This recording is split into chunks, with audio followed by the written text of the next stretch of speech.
Being a leader in MASORTI to me means knowing that there's always space to improve and that you're the one who should be making that change. Being a leader gives me the opportunity to showcase skills that I knew I had but didn't quite know how to manifest them. The difference that I would like to create as a Jewish leader is to be working for the betterment of our own communities and to be looking after one another.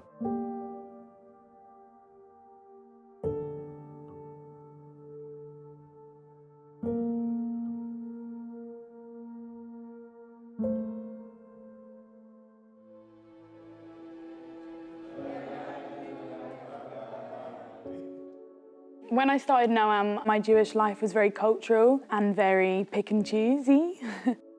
I wasn't a very nice person. I was a bit of a bully and kind of up myself. It's crazy to me that 3 years ago I came here as a first-timer when now I'm leading sessions with first-timers. Every year I look forward to going back on pre-camp because it's a time to refresh all my skills and also see the community that I love so much, and I get to engage with young people in a way that I wish I had done when I was that age. As a kid, I never thought I'd be able to lead a prayer, let alone lead benching. I'm so grateful that I've had the opportunity to be able to learn to do that. And that's it. Well done. How was it? It was good. I think benching is one of those things that I don't feel super confident in, especially leading it. I'm about to lead my first benching service, and it's a big step for me, so I'm looking forward to it.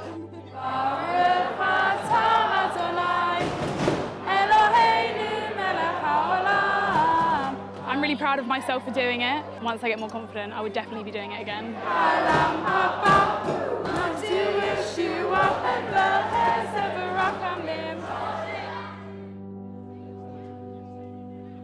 Doing Noam has given me the ability to see that actually friendship and interhuman relationships are actually way more important than what I might think of myself.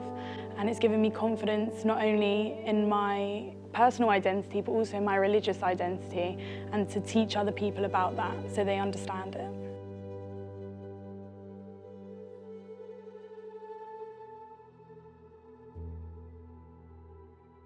I've been involved with MASORTI from a young age, from the age of about 11.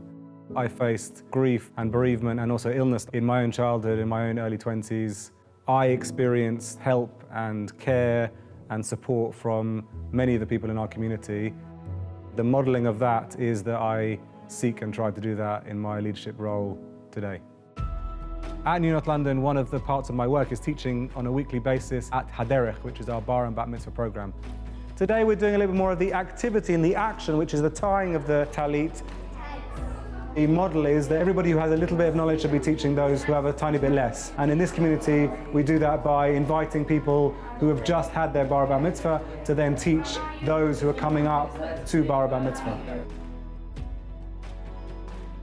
One of the things that I was able to achieve in relationship to my Noam journey was seeing other leaders in practice and seeing what Jewish leadership looks like. I'm really trying to present something which is essential about my understanding of Judaism and Jewish life. The essence of the learning, I guess, is to have real conversations about things which are going on in our world, both kind of the global, but also very much the personal and the individual. The part that makes me most proud is seeing other people take for themselves the passion and the inspiration of their Jewish life and really making it their own. My hope is that young leaders are inspired by the leadership that they see, inspired by the teachers who teach them, and desire for themselves to replicate that and teach the next generation.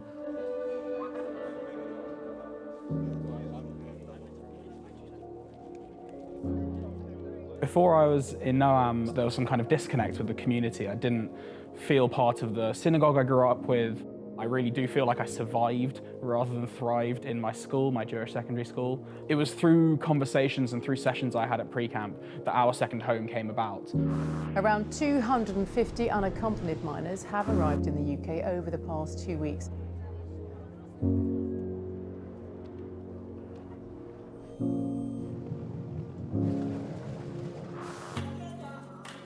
Our second home is a youth movement that helps migrants and refugees flourish in the place they call home. We work to, have identity development and leadership development, and also to develop a community. And that's something that I felt the migrants who are arriving in the UK today sorely need. I saw an opportunity to take the experience that we're so lucky to have here in our community and give it to another population. I took all of the things that I got out of NOAM and recreated it and sort of jumbled it up again to work with young refugees and migrants. We run activities, we do games, we run Poo Lot, and there are a load of NOAM people who helped set me up. We trained like a group of the guys who were on camp last year to come be leaders. NOAM gave me the belief that someone like me could be in charge of and responsible for 43 vulnerable young people. It's easy for us to say that that's the way it's always been, just because that's how NOAM showed us the way. But when we take that same idea and that same attitude out, we're shown just how radical that idea is, that these young people that we work with are able to lead in their communities, in their schools, and in the wider world.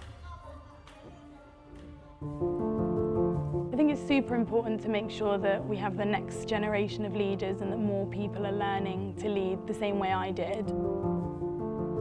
What MASORTI gave me was a home. I had my friends there, my community, the people who I look up to, and the values that I see mirrored in front of me.